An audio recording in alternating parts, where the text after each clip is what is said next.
his case as well.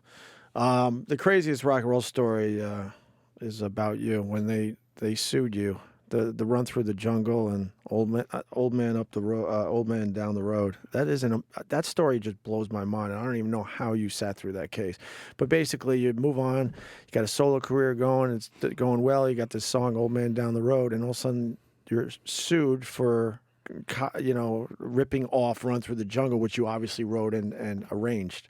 Right. How did you make it through that? Well, right, just so because people obviously understand. you didn't own the rights to Run Through the Jungle anymore, and that's why they felt I never like owned them. That contract we signed was actually before I had written any of the songs. So they came into being not in my ownership ever. They belonged to the record company, to Saul.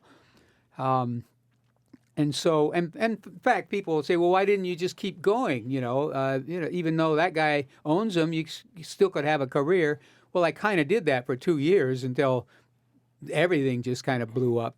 But yeah, Saul owned all the songs that I wrote during the Creedence era, except for the very last one, "Sweet Hitchhiker," which was eventually I owned that one. But anyhow, so Saul was suing me, owning the old song, and wanted to own my new song, "Old Man Down the Road," trying to claim that it was the same song, right? But I said, it was all BS, of course. You can sue anyone for anything, right? It doesn't have to be a worthy cause. Right. You can, if you're going to spend the money and you hire enough lawyers, you can sue someone, and it may go into court, even if it's total crap.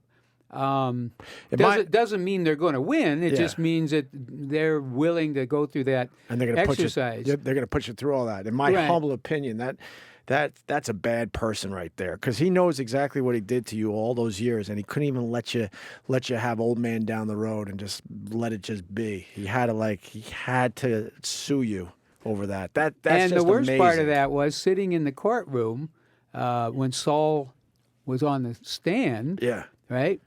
My lawyer asked him, "Isn't it true that this case is just a vendetta against John?" And he doesn't even quite get the sentence finished. My attorney asking Saul, and Saul says, "It's an answer to a vendetta." You could just see the steam coming out. His face turned red.